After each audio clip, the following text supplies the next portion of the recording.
kakak akan menjelaskan sedikit ya mengenai akidah para malaikat Allah. Secara bahasa, kata malaikat merupakan bentuk jamak dari kata malak.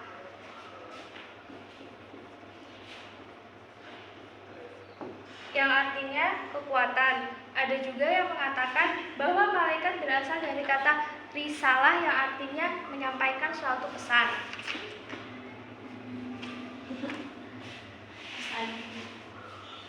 Menurut terminologi, malaikat adalah makhluk gaib yang diciptakan Allah Subhanahu wa taala yang berasal dari udah pada tahu lah ya malaikat itu berasal dari mana.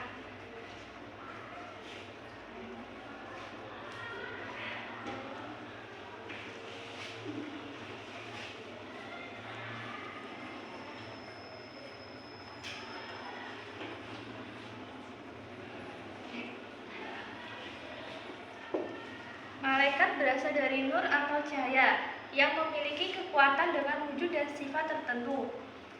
Terus, hakikat iman kepada para malaikat. Ada pula keberimanan kita kepada malaikat mencakup 4 hal. Yang pertama, beriman kepada keberadaan malaikat. Terus yang kedua, beriman kepada mereka yang kita ketahui nama-namanya dan terhadap mereka yang kita ketahui nama-namanya kita beriman kepada mereka secara global. Terus yang ketiga, beriman kepada apa yang kita ketahui dari sifat-sifat mereka. Yang keempat, beriman kepada apa yang kita ketahui dari tugas-tugas mereka lakukan atas perintah Allah Subhanahu wa taala. Di dalam Al-Qur'an, Allah Subhanahu wa taala menjelaskan nih para malaikat sebagai berikut. Malaikat diciptakan dari cahaya, nur atau cahaya. Terus malaikat diciptakan untuk taat kepada Allah Subhanahu wa taala. Terus malaikat dapat menyerupai bentuk, materi dan kadang muncul dalam rupa manusia. Sifat malaikat. Sifat malaikat ini terperinci ya. Yang pertama ini malaikat berasal dari nur. Terus taat dan berbakti kepada Allah Subhanahu wa taala. Jadi Allah Subhanahu wa taala itu sudah memerintahkan kepada malaikat. Kan malaikat itu ada 10. Nah, masing-masingnya tuh udah dikasih untuk bertugas sebagai ini gitu. Terus yang ketiga, dapat menjelma atau berubah bentuknya seperti manusia. Terus yang keempat, selalu bersujud kepada Allah Subhanahu wa taala.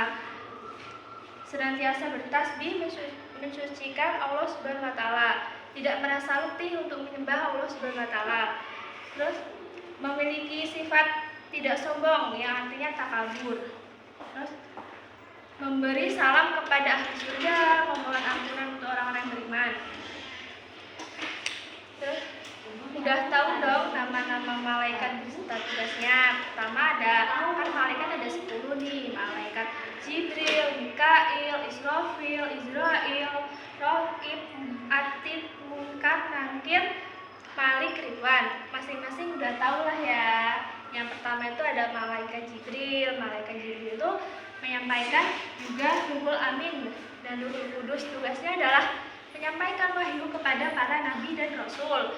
Terus malaikat Mikail ini bertugas mengatur menyampaikan rezeki kepada seluruh makhluk Allah yang ada di muka bumi. Terus malaikat Israfil ini tugasnya meniup sangkakala pada saat manusia dibangkitkan dari alam kubur. Terus malaikat Israel ini bertugas mencabut nyawa seluruh makhluk Allah yang ada di muka bumi ini nanti dicabut oleh malaikat Israel. Terus malaikat Raqib ini bertugas mencatat amal kebaikan manusia yang ada di muka bumi ini. Bisa melakukan kebaikan itu akan dicatat oleh malaikat Raqib.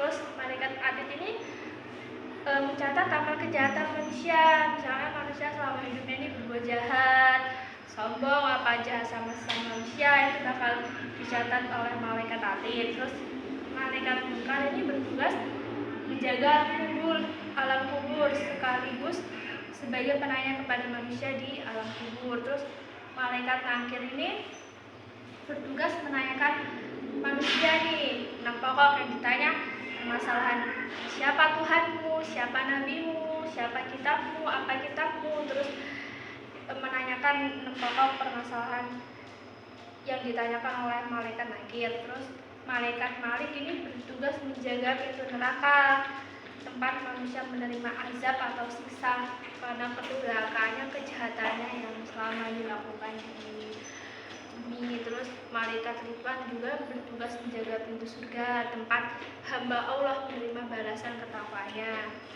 Selain pembahasan malaikat kepada Allah ini, pembahasan yang kedua mengenai makhluk.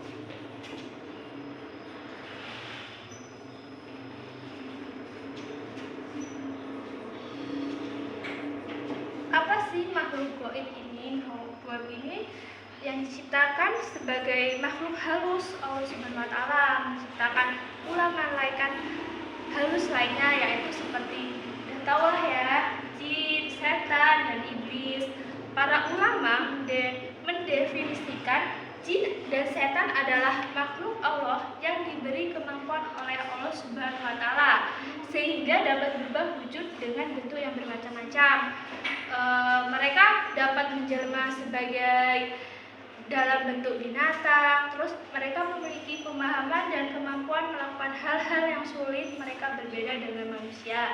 Jin tentunya udah pada tahu dong, jin itu diciptakan oleh api, ada yang beriman dan ada yang pula kafir sebagai manusia. Terus jin juga membutuhkan makan dan minum serta bentuk dapat berubah. Selain jin, ada pula setan dan iblis. Iblis dikenal sebagai musuh Allah Subhanahu wa taala dalam yang berarti berputus asa. Dalam kamus Al-Misbah Al-Munir disebutkan al-balasa min rahmatullah, yaitu putus asa dari rahmat Allah Subhanahu wa taala sehingga diberi nama iblis. Pekerjaan setan dan iblis adalah menyesatkan manusia ke jalan maksiat dan dosa. Misalnya ada manusia yang berbuat maksiat gitu, tuh pasti ada kayak bisik-bisikan iblis gitu di telinganya gitu.